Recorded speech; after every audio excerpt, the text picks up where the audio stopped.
नमस्कार. आज आपण एका अशा विषयावर बोलणार आहोत जो आपल्या सगळ्यांशी, विशेषतः आपल्या शेतकऱ्यांशी जोडलेला आहे. विषय आहे भारतीय शेतीमध्ये हवामान अंदाजासाठी कृत्रिम बुद्धिमत्ता म्हणजे AIचा वापर. आपल्यासमोर हवामान अंदाजात कृत्रिम बुद्धिमत्तेचा शेतकऱ्यांसाठी उपयोग नावाचा एक लेख आहे.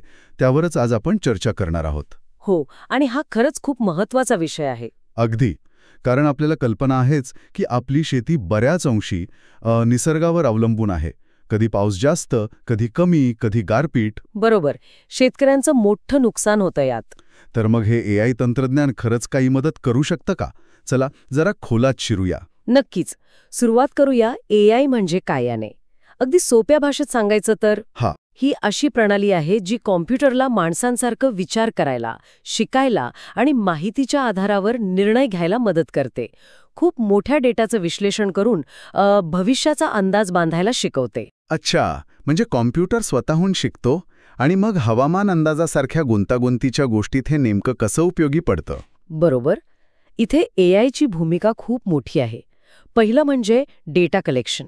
सॅटेलाइट्स, जमिनीवरचे सेन्सर्स, हवामान केंद्र या सगळ्याकडून प्रचंड डेटा गोळा केला जातो. आणि फक्त गोळा नाही करत, तर त्याचं विश्लेषण पण करतं.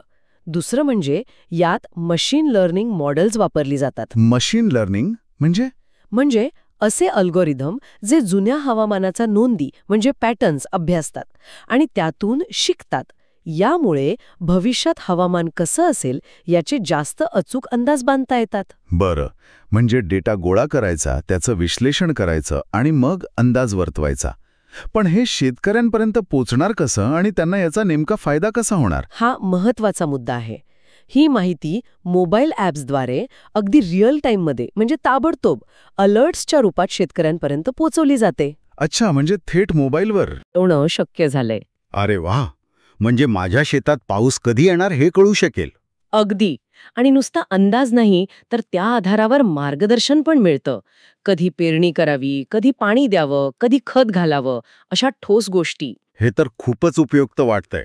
म्हणजे हे फक्त अंदाज नाही, तर एक प्रकारे शेतीचं नियोजन करायला मदत करतंय. अगदी बरोबर.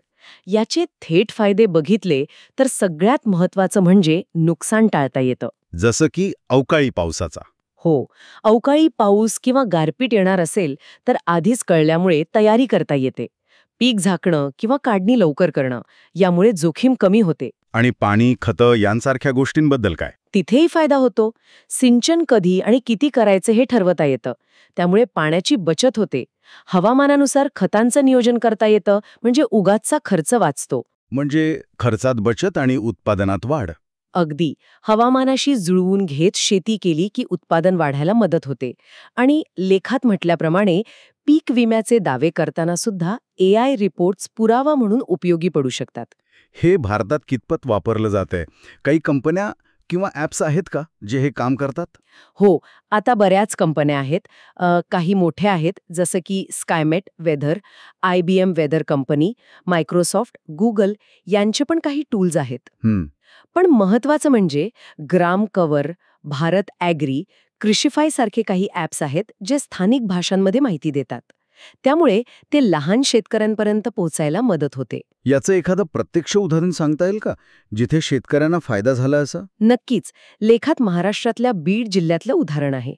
तिथल्या काही शेतकऱ्यांनी स्कायमेट ॲप वापरलं. बरं. त्यांना गारपिटीचा अंदाज मिळाला. त्यांनी वेळीच आपला ऊस झाकला आणि त्यांचं मोठं नुकसान टळलं. इतकंच नाही, तर अचूक अंदाजामुळे पाणी आणि फवारणीचं योग्य नियोजन करून त्यांचं उत्पादन जवळपास 30% वाढलं. 30%? ही तर खूप मोठी वाढ आहे. म्हणजे खऱ्या अर्थाने फरक पडतोय. हो, नक्कीच. मग भविष्यात या तंत्रज्ञानाकडून अजून काय अपेक्षा करता येतील? यात अजून काय सुधारणा होऊ शकते? भविष्य नक्कीच आशादायक आहे. कदाचित पुढे जाऊन AI आणि ड्रोन्स एकत्र वापरले जातील हवामान निरीक्षणासाठी. अच्छा, ड्रोन्स पण? हो, अजून जास्त अचूक माहिती मिळेल. स्थानिक भाषेत सल्ला देणारे AI चॅटबॉट्स किंवा व्हॉइस असिस्टंट्स येऊ शकतात, जे शेतकऱ्यांच्या प्रश्नांना लगेच उत्तरं देतील. गाव पातळीवरचे अंदाज अजून जास्त अचूक होतील. आणि समजा नुकसान झालंच, तर AIच्या मदतीने विमा क्लेमची प्रक्रिया पण खूप सोपी आणि वेगवान होऊ शकेल. खरंच. आजच्या चर्चेतून हे स्पष्ट होतंय की कृत्रिम बुद्धिमत्ता हे फक्त एक नवीन तंत्रज्ञान नाही, तर ते भारतीय शेतीमध्ये एक मोठी क्रांती घडवण्याची क्षमता ठेवतंय. अगदी. शेतकऱ्यांना वेळेवर अचूक माहिती मिळणं, योग्य निर्णय घेता येणं, यामुळे त्यांचं नुकसान टळतं आणि उत्पन्न वाढायला मदत होते. आणि एक विचार करण्यासारखा मुद्दा म्हणजे जसं जसं एआयचा वापर वाढत जाईल तसतसा याचा परिणाम फक्त शेतीच्या पद्धतींवर नाही तर शेतमालाची बाजारपेठ आणि शेतकऱ्यांमधलं जे सहकार्य आहे त्यावर कसा होईल हे बघणं पण रंजक ठरेल. अगदी. लेखातल्या एका वाक्याने शेवट करूया. AI तुमच्यासाठी आहे, त्याचा योग्य वापर करा आणि हवामानावर मात करा.